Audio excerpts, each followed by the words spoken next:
Fernanda. Thank you so much for joining me today. Thank you so much for having me here. It's so great to see you. So, I am actually very happy to talk to you today because you have a very unusual journey.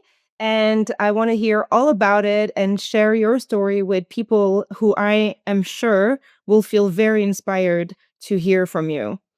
Do you want to give me a little bit of your background? I do want to start with, your childhood, where you grew up, where you were born. I want to have the whole story because I think it's a beautiful journey that you had, and yeah, let's walk everyone through it. So, I was born and raised in Mexico City, but my parents are from Chile, actually. They run away at an early age to Mexico, and they used to be neighbors, as a matter of fact. And they grew up together, but then they met in Mexico and they got together. So, if I speak Spanish, I have a Mexican accent. It's not Chilean, but my parents and my whole family is from Chile. And well, growing up in Mexico was incredible. I love Mexico City. But we grew up in a household that my mom just, it was the mom and dad. She played both roles in our household, and she had multiple jobs where she, tried to give us the best to me and my brother. So we didn't have that safety net. We didn't have anything. We just sort of lived month to month. And it's very different from where I am today, right? So while I love living in Mexico and enjoying everything, I mean, we didn't have what I have today and the path that I have taken. So it's very different. But the message of success was never about money. It was more about showing up, doing your work, being responsible, and being the best version of yourself. So we just kept going, and that was what success looked at in our household. So, what did it mean to your family? What did they teach you about making it? What was their dreams for you when you were a child? Well, my mom wanted me to do whatever I felt happy with. I grew up in a very loving environment. My mom was an incredible person. She was hard worker. She taught me to be resilient. So if I made a mistake or something happens, to get up and keep fighting and fighting for being the best version of yourself. So I grew up with a lot of love and understanding that, while we didn't have much and we were a middle class family in Mexico, she taught me that I had to just keep fighting for whatever I wanted to do. She would embrace me with anything I wanted to do. She never put all these restraints that you see parents doing nowadays, or like the parents just right really try to push you to be a doctor, be a lawyer. And that was never the case in my family. My mom wanted me to be the best version of myself, to really fight for what I wanted and what makes me happy. And I am grateful I actually found it. That's so beautiful. So we'll talk about that because you are a mom now and you're in Miami. So we'll get to that. But what was it like growing? Because this is already quite unusual. Most people grew up with parents telling them to be a doctor or a lawyer.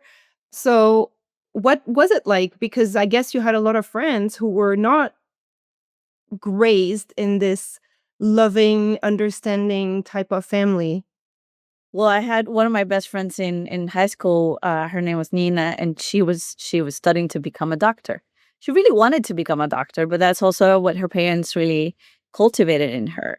And to me, my mom was just, she taught me unintentionally how hard of a worker she was. Like, she really multiple jobs, always being, business oriented and pushing forward. And so she taught me that. She taught me resilience. She taught me hard work. And I love what I do nowadays. And like, I really enjoy being a hard worker person because that's what I grew up with. That was example of a strong woman and a strong figure in my family. And what was the steps after that? So you were talking about, being a teenager and um, growing up like that in Mexico City.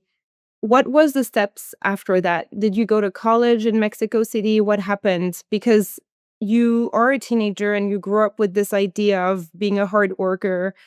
what was the your vision of the world growing up? I mean, what was your understanding of it? So because you were, raised to follow your heart already, which again is really rare, where were you gonna go from there? You know, did you have any idea of the path? So no, my father was living here in Miami, as a matter of fact, and my mom found love again, and she married this diplomat. So we traveled. We went to Russia after I finished high school in Mexico. We went to Russia for a year when I was 18. Then I came back to Miami, and my vision was to stay in Miami and really get into college and start the process.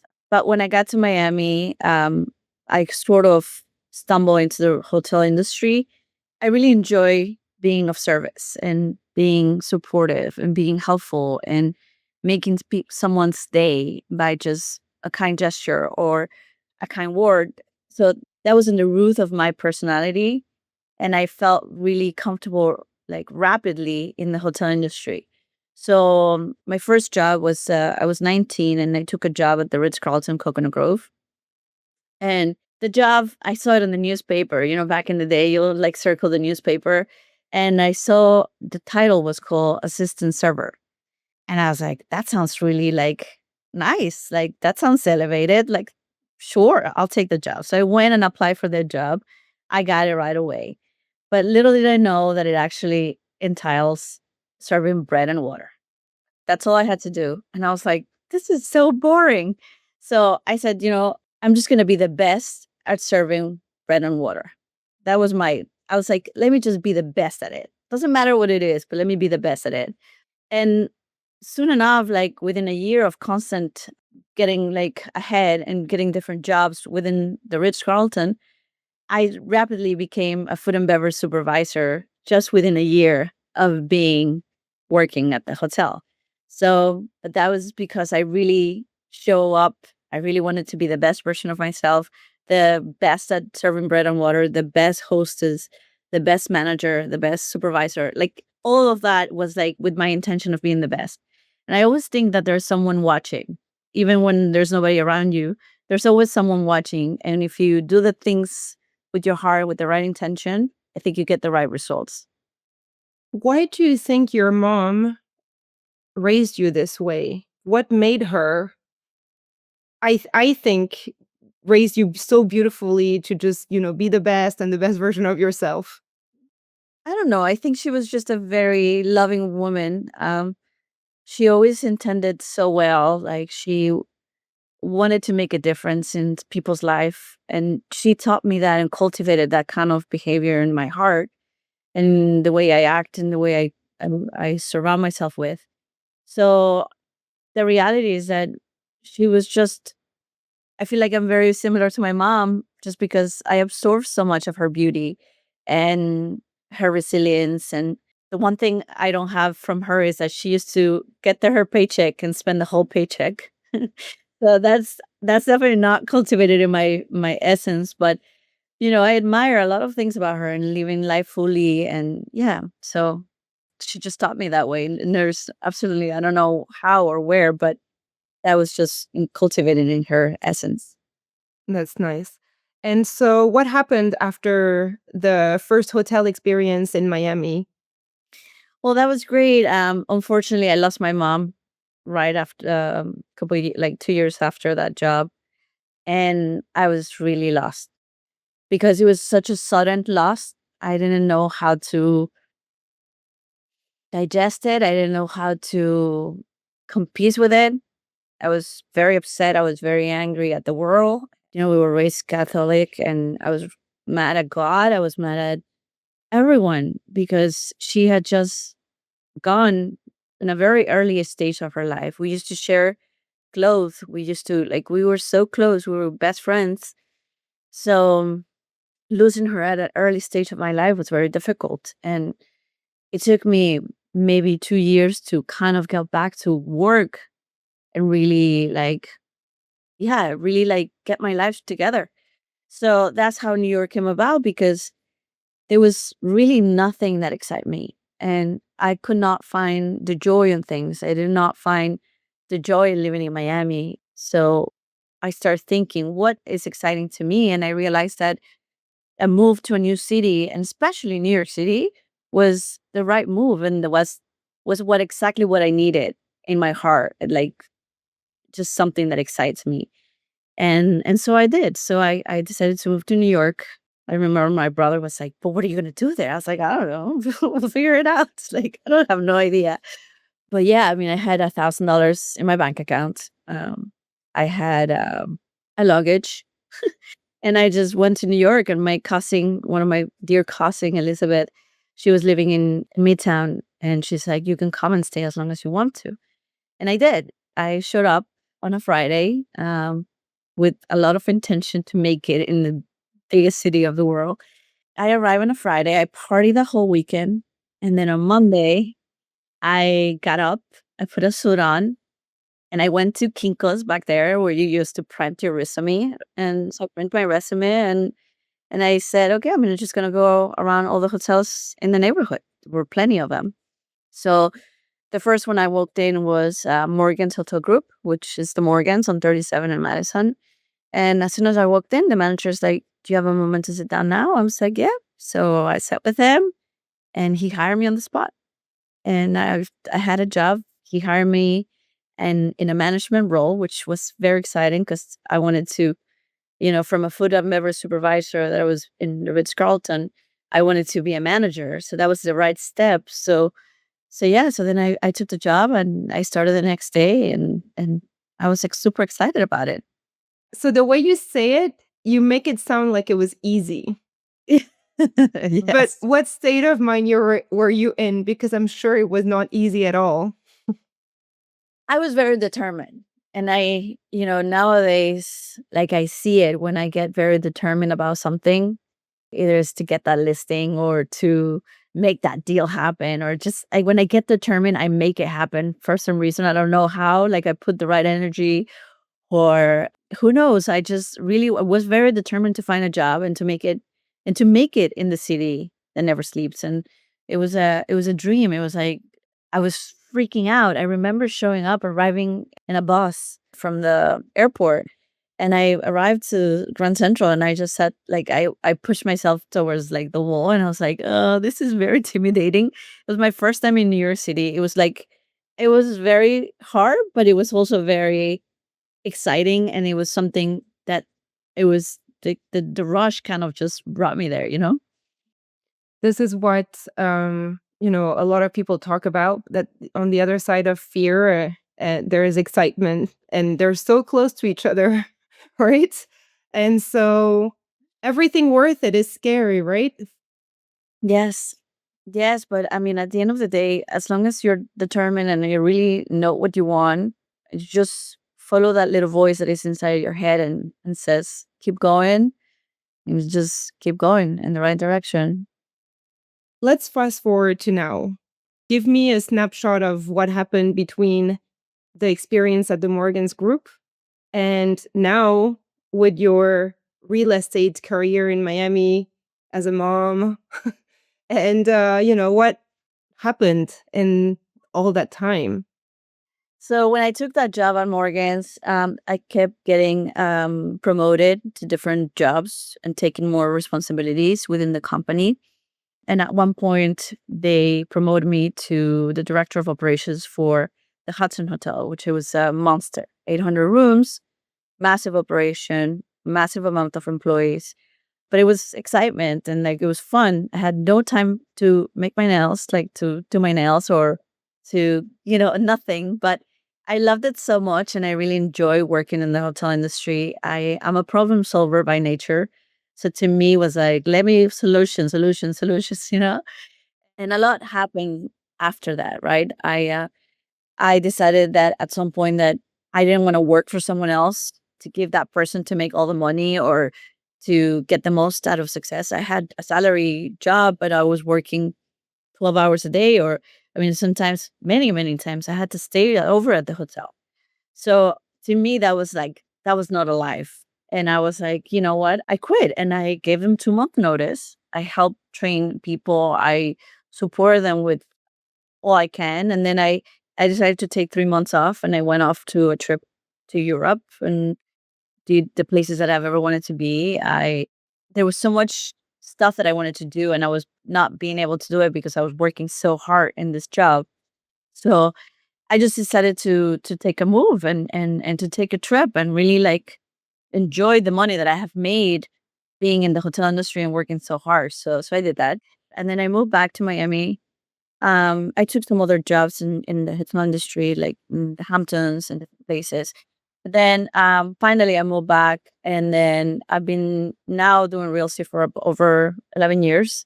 I love what I do. I started working in real estate because of my brother. He was like, I think you'll be perfect at it. You know, you have all the skills that are required to make you a fantastic residential real estate broker. So I did, and I he wanted to buy multifamilies, so we bought a few of those, and he still has them and managed to them. And then I just loved the job so much, so I just kept going. I'm an investor now. I own several properties, and I love doing what I do. I enjoy my job so much, and I love being with people. I'm a people person, as we joke in the hotel industry that everybody says I'm a people person. Well, I am a people person. Like I really enjoy being with people and hosting events and connect with others, and I really enjoy being social. So fast forward, I got in. Now I'm a mom. I have my little family, and yeah, and I'm pretty happy where I am. I'm content. Did you ever, consider going back to Mexico City? Never. Why not? Mexico is an incredible city, and I love Mexico with the bottom of my heart. I love the food. The people are incredible. The service. There's just a lot of beauty in Mexico. But when you live in Miami, you live in this level of comfort that everything is 20 minutes away. There's little traffic. You have just so many benefits. I don't see myself putting my family in Mexico, or it just doesn't feel like the right thing. Like we love living in Miami. My partner's family lives in Palm Beach, so we go and see them. So we are very comfortable and steady here. Like we're very rooted here. All my properties are here. So Mexico has never been on the picture.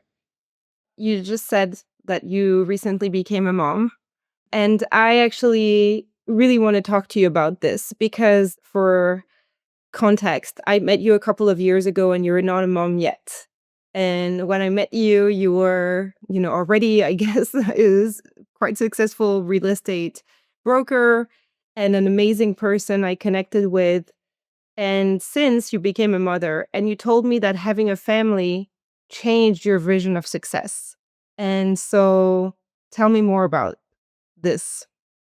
I think success changes, right? I think everybody has a different drive, and sometimes we really need to understand what the drive is. And once you acknowledge that, you're able to really get ahead with whatever it's in your mind. So for me, was success in my 20s was really to make it in New York City and to just have that under my belt. And things changed. Like at my early 30s, it was like, oh, I want to be rich, or I want to have a lot of money. But after becoming a mom, I realized that for me, success means being at peace with myself. It means health. It means precious time with my son to really build those moments, or really being present with him. Sometimes to me, it's just putting my phone down, not answering for a couple hours, those million text messages, and just focus on him and doing a puzzle which he loves, and like just really get to be in that moment. And I think that's really valuable, and I really take that and deep with my heart. But because of how you grew up and with that amazing mom of yours, I mean, it feels like you were always sort of grounded still, and you always had that peace within you. Did you lose that part of you in your 20s in New York? No, but I wasn't as confident as I am today. I think confidence comes with age and things that you've gone through. I think at 26 you want to prove the world that you can do all these things, right? And as you get older, you start thinking, okay, I don't need to prove anything to anyone anymore. Like, I'm so happy and content where I am. It gets to a point that you just want to leave those moments with people you love. And that's all it matters at the end of the day. And did it change how you work? I love that you spend time. I also do a lot of puzzles, by the way. I don't have a son, but I do a lot of puzzles. You said you prioritize time with your son. How old is he now? He's 3.5. So, how did it change? Because you are someone who delivers excellence in your work. So, what did you have to change anything? Did you define your targets differently? What changed in your work? Well, first of all, I have always been the kind of person that people come to me. I've been very lucky that I have this way of presenting myself that clients come to me, referrals come to me. I believe in magnetism, and that you what you project and people will come and get closer to you. So that's how I get my clientele and my business.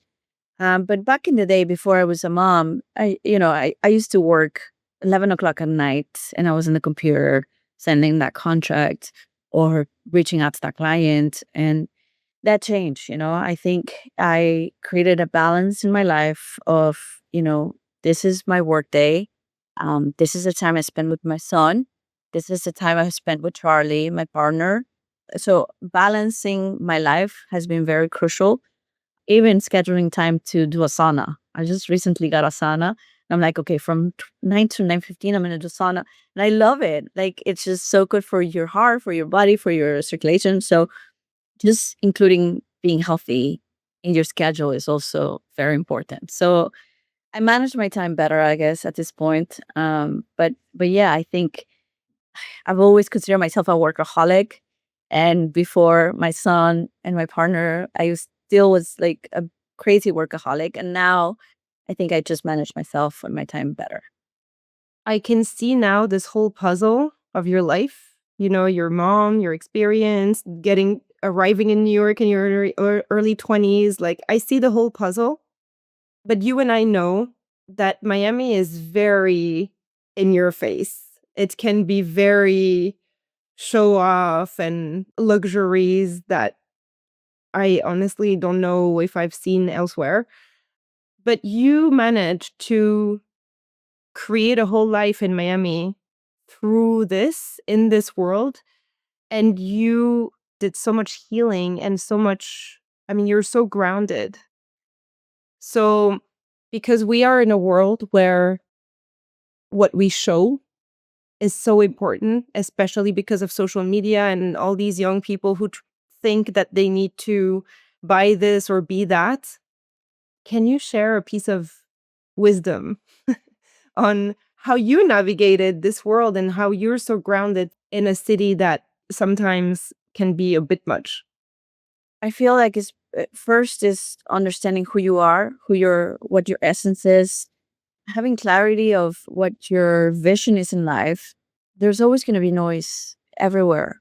Um, and especially in the world that we're in, and we've had this conversation with TikTok, Instagram, and showing where you are. And I mean, many people I know, they sometimes take trip just to post it on Instagram. So like, what you project is extremely important, but the reality is not. It's what it's in your heart and who you truly are and what your essence is. And once you understand where you want to go and how do you want to get there, I think that all those noise starts just diminishing.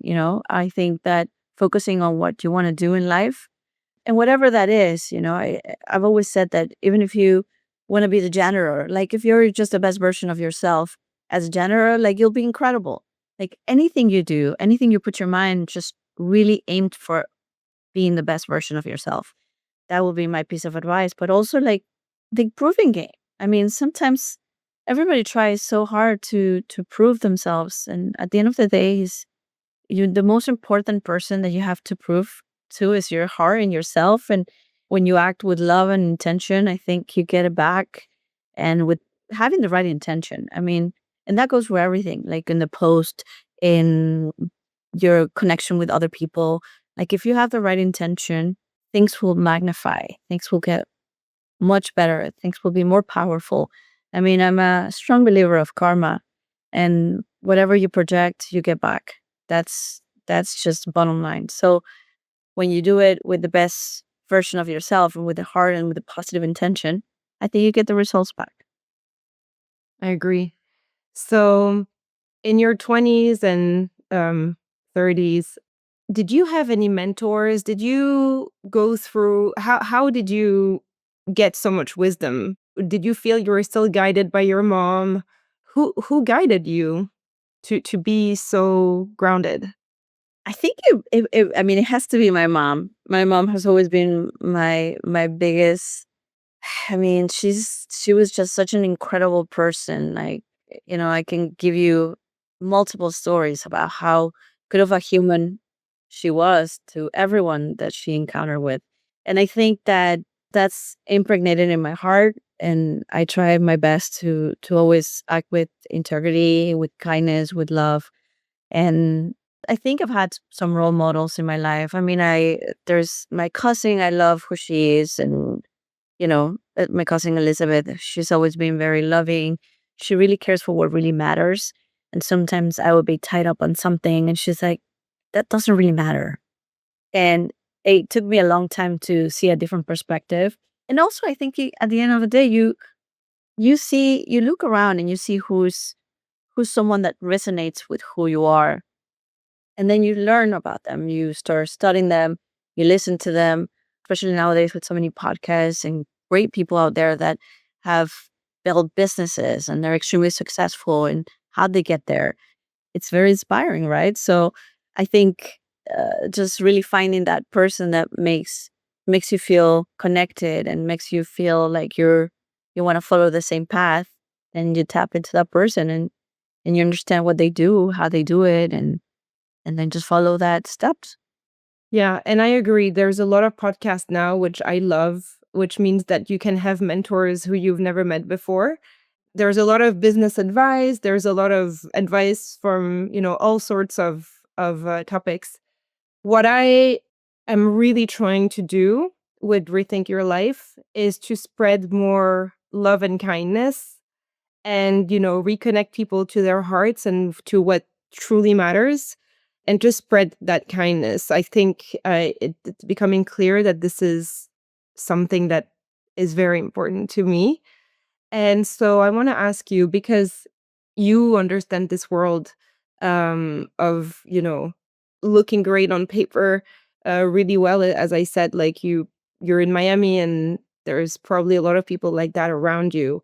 So if someone is in that situation where, their career looks great on paper, but it doesn't somehow feel right, what would you say is the sign that it doesn't feel right, and what would you tell them if you could give a big sister advice? Listen, I think we all have that little voice in our head that is constantly telling us, you need to do this, you need to take that job, you need to take that direction. And I've noticed that successful people really follow a path that they just were so determined to do. It's like, to me, I find like singers, like I was looking at Taylor Swift the other day, and I thought it was incredible that she had her, it was impregnated in her from an early age in her life, like singing and music. And there is a video where she's playing the piano and she's like a year old, that that was her essence. She was meant to do those things. And I think that when we follow what we're meant to do, we follow our gut feeling, we follow our little voice that tells us what direction to take. I mean, I hear that voice telling me, do this on this deal or do that on that deal. And I like go for it and I do it. And then, success. So I think it's just listening to your gut. And if something doesn't feel right, it's because it's not right. Like there's a saying, when in doubt, it's a no. If you doubt something so badly, then you're like already saying your body's already telling you no. So when you listen to your body and you listen to your heart, your gut, and you really take into consideration, and you start making decisions with here, with your heart. Thank you, Fernanda. And I do want to ask you this because of your background. If there's a little teenage girl in Mexico City right now who dreams of, being a real estate broker in Miami one day, what can you share with her? To really map the steps. I think that's also very important. Sometimes, we get into this idea, I want to do this. Okay, but how are you going to get there? What are the steps that you need to take in order to get there? So when you write them down and you say, okay, this is the next first step, this is the next one, and you really create a path to get somewhere that you want and your head and your heart is there, just create the path and nothing is going to come to you. I was just having this conversation yesterday with some of my friends. You know, you have to meet situations or things halfway. There's a saying that if you want to win the lotto ticket or the lottery, buy a ticket, right? So you have to come halfway to get to the end result. You can't just sit back and wait for things to show up and happen to you because it's just not going to happen. But when you put the right effort and right intention forward, then, things will meet you halfway. So that's my advice. Nice, thank you. And so I wanna finish with, talking a little bit about your son, what you hope for him. You grew up without a construct in your mind. You grew up with this freedom of deciding who you wanna be and what you wanna achieve. What teachings do you see for your son who's 3.5 year old in 2026 in this world where that's very different from the one you and I grew up in? Very different. Listen, even when I was pregnant, I knew he came to do big things. I think in life, you're either a follower or a leader. And in his essence, he's 100% a leader. Like he's just here to make big things happen. And I know so. I can sense it, I can feel it. We just want to give him all the tools to be his best version. But he has shown a lot of qualities that I love and I admire from him. He's kind, he shares everything, he's thoughtful. He has a very smart demeanor, fun demeanor, and I know he's gonna be a big leader on something, either a CEO of a company or something. And if he sees me work and I'm in my computer, the only thing he wants to do is grab his iPad and work with me. He's like, here's a kitchen, here's a living room. He wants to show houses.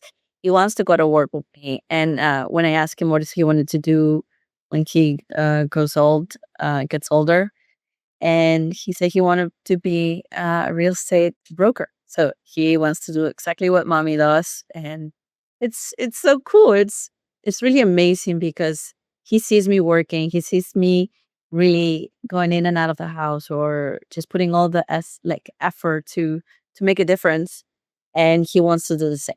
So we're just gonna give him all the tools to try a lot of things, and then he can take his own journey. He loves guitar, so it's been fun to play it. He plays the guitar every so often, and yeah, just really encourage him to do a lot of things. But then he can make his own decision, and we will support him with our hearts. So what's the lesson of, what are you gonna tell him success looks like? Success looks like when your heart and your mind is in peace, and you feel like accomplished. And I think success will have a different meaning for him. Maybe success is building a company. Maybe his success is just being a CEO of a company, or maybe he wants to own a retail shop, or maybe he wants to, whatever that is. As long as he does it with love and intention, with courage, and like with the right words and the right heart situation. You want to make sure that he does it with the love that he was taught in an early age in his life. So that's all I can say. I think we will support him with whatever he wants to do. Thank you so much, Fernanda, for sharing your story and for, inspiring, I'm sure inspiring a lot of people out there. Oh, thank you so much for having me here. It was such a pleasure. And I love always seeing you, of course. Thank you. Thank you so much.